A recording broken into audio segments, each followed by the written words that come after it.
I just removed a patient's cyst. The patient's cyst was sentient. It insisted that I stop.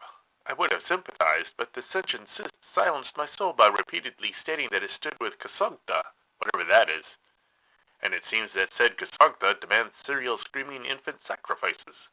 The patient's sentient cyst insisted that I censor my cynicism. Not being cynical, I resisted its insistence and persisted with the procedure. The cyst desisted, and no longer exists. These are the recordings of Dr. Cornelius Plink. I had to go to town hall, the pleasant one I mean, to re-register my land deed. Something to do with the fact that my house keeps disappearing and reappearing. Anyway, even though this town hall is pleasant, the clerk I dealt with was not. Would it kill civil servants to at least attempt to be nice? So I've just had word from my friend, Miles Chopony, DDS, that the clerk from town hall was found dead. He had a pleasant smile fixed on his face. That answers that question, I guess. It seems that many people of Arkham consider me to be some kind of world traveler. That is not the case at all. I have been to Europe, it's true, but what little I saw of it was blown into a hellish mudscape by countless artillery shells. Instead of vistas of ancient forests, I saw barbed wire. In place of centuries-old European architecture, I encountered rubble. I did not absorb a worldly perspective. I absorbed blood and screams. Still, this apparently makes me quite the cosmopolitan in contrast to the vast majority of Arkham residents. Most people are born here, live their entire lives here, and die here, without going much past the town's limits. My question is, why? With all the awful things that happen in this place, you think someone might want to take a weekend trip to Old Quebec City, or perhaps a fortnight's sojourn in Greece.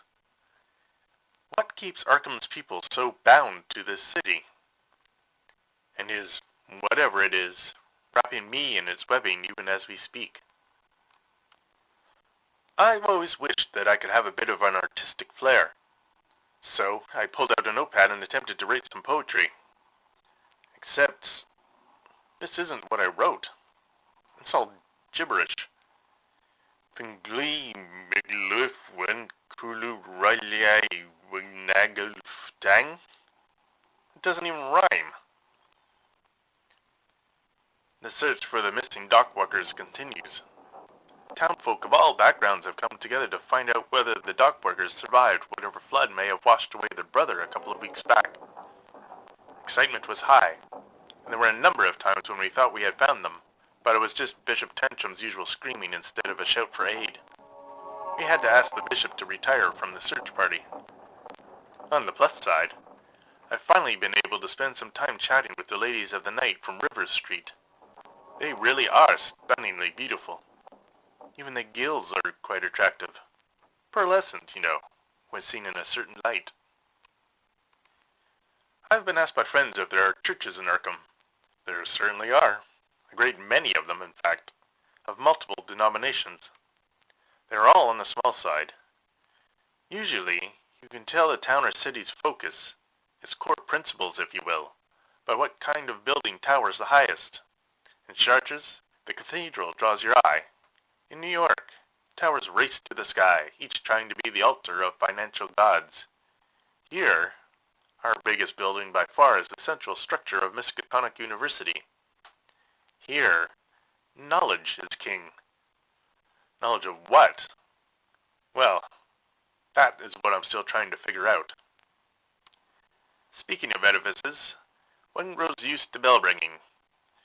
Bells have been used for centuries to signal to citizens the break of dawn, the noon hour, and the setting of the sun. However, here in Arkham, it is that previously mentioned grandiose building at Miskatonic U that has the loudest bells. These bells, however, never ring at daybreak, high noon, or dusk. No, they ring at odd times, never quite at noon, never precisely at the arrival or departure of the sun. Just what those bells are signaling, and to whom or what they are sending those signals, I have not been able to suss out. Miss Hootie Commonprance, the dancer from the Knees Up Dance Hall, came by for a follow-up inspection of her sprained ankle. She was quite flirtatious again, smiling as she planted her ankle into my outstretched hand. She did pout a bit when she said I hadn't come to see her at her club, at which point I confessed that I had looked for the knees up one night a little while back. She explained to me that you can only find it if you get an official invitation, at which point she produced a calling card and wrote my name on its back in a flamboyant display of penmanship. She handed it over with a wink, and when her fingers brushed mine, she let them linger perhaps a bit longer than was strictly necessary. She laughed and said that I was cute when I blushed, which of course is ridiculous. Doctors don't blush. It wasn't until later that I realized Miss Commonprance had said that the reason that I wasn't able to find the dance hall was that I hadn't been officially invited yet. What does that mean? That the dance hall actively hides from the uninvited? Does that mean I would not be able to bring a guest? Not that I can really think of too many people that I could invite for an evening out in my presence. You'll perhaps recall that some days back many of us from the town went and searched for the missing dock workers, fearing they might have drowned during their hibernation. A sentence that assuredly could only originate here in Arkham. We had no luck finding the workers. I did, however, find a colony of hibernating toads buried deeply into the banks of the Miskatonic River. It caught my interest because it seemed, in a quick glance, that they had constructed something in the frozen mud around themselves. My curiosity drove me out into the cold last Sunday, and I returned to the banks. I was right. The toads had indeed been busy before they went into their long slumber. They had constructed what could only be described as a number of small mud huts. The biggest of these huts, about the size of a bread box, resembled a church. I could not see inside of the small structure, but a rancid smell greeted my nostrils as I bent down for a closer inspection. Which begs the question, what is the local toad population worshipping? And is it a friendly god? On occasion, I will offer my services to the insane asylum when they are short-staffed, or a sickness breaks out, that sort of thing. Recently, the psychiatrists have encouraged the inmate to create papier-mâché masks to display how they are feeling. I suppose their mental caretakers thought this would be a way to help identify mental ailments. And perhaps it is at that. However, it is a decidedly disturbing feeling to walk through halls peopled with silent figures, all wearing pale white masks depicting interior mental conflicts. I was finally able to confront my housekeeper, Miss Weetamoo, about her avoidance of me. I had not laid eyes on the woman in perhaps 3 weeks, which was highly unusual.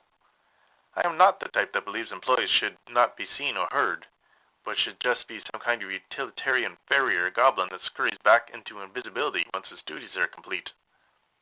Miss Weetamoo has become more, well, suffice to say, I am concerned for her well-being. Just as I am for all of my employees. If I had other employees. Never mind all that. The point is, I went out the front door of my house at the usual hour I depart from my office. But instead of carrying on, I went a block away and ducked around the corner, then peeked back. Miss Weetamoo appeared almost instantly from the other direction and made her way inside my house to commence with the housekeeping. I snuck back to my house via the alleyway and did my level best to keep quiet as a mouse as I let myself in through the back door. I swear that woman must have the ears of a fox, though, because I caught her trying to rush out the front door.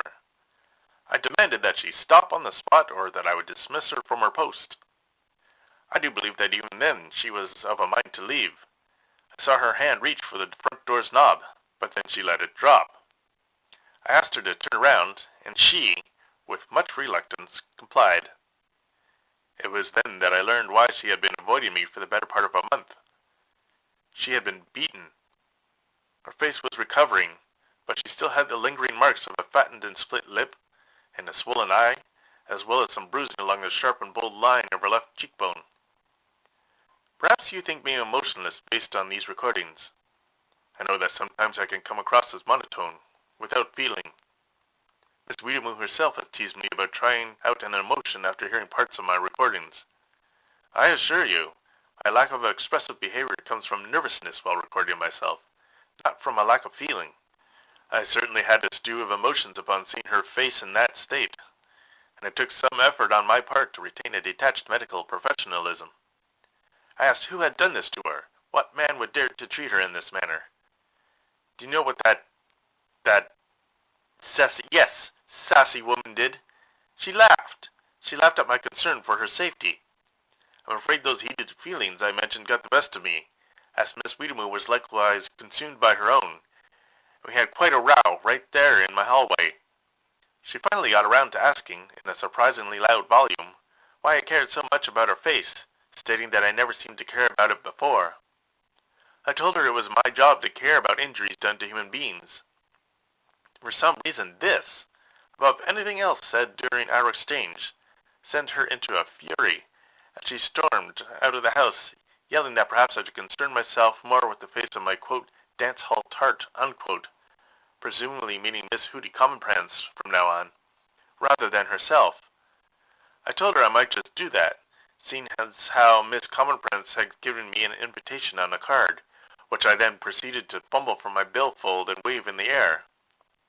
Miss Weetamoo spun around, stormed out the door, and slammed it shut behind her, hard enough to make the door frame shake. I had appointments, patients to see, so I could not wait around for her return, if indeed she returned at all. Perhaps that was for the best, because I surely would have dismissed her from her position while I was still swirling about in a red mist of anger. Later, at the office, after I had cooled down some, I realized I had never received an answer to my question. Who had placed his hands upon Miss Weetamoo in a violent manner? A quick note to myself, see to having my front door's doorknob replaced. It has been twisted and somewhat crushed, I think by Miss Weetamoo during her hastened exit. How does a woman crush a piece of metal like that? Never mind about the doorknob. My house had vanished again when I got home. I spent the night in a hotel. The next morning the house was back, with a new doorknob in place. How does one thank a house for a job well done? Enough about my worries for the moment. How are you all doing, dear listeners? Are you a world traveler? Where have you been? Or where would you like to explore? If you were to wear a papier-mâché mask that described your inner conflicts, what would it look like? Do you have a housekeeper that is wearing out your very last nerve? Do let me know, won't you? If you'll recall, the local bootlegging gangs moved their war from the alleys and backwoods out into the open a couple of weeks back. They engaged in heavy gunfire around the park at Federal and Armitage. I'm sure you've been there at least once or twice. While the police department hasn't said anything about the gun battle, well, most of them really don't say anything at all. They just grunt and shrug their back humps in an expressive manner. People around town, like my good friend Miles Showpony TTS, said that one of the gangs had been digging in that strange patch of dead earth in the park when the fight broke out, which leads to all sorts of questions. Why is one or more of the gangs interested in the dead soil? Is there something hidden in it, like a stash of alcohol? Or are they looking to bury something in its cold embrace? I suppose a truly concerned citizen could go out to the site and try to dig some of it up, him or herself.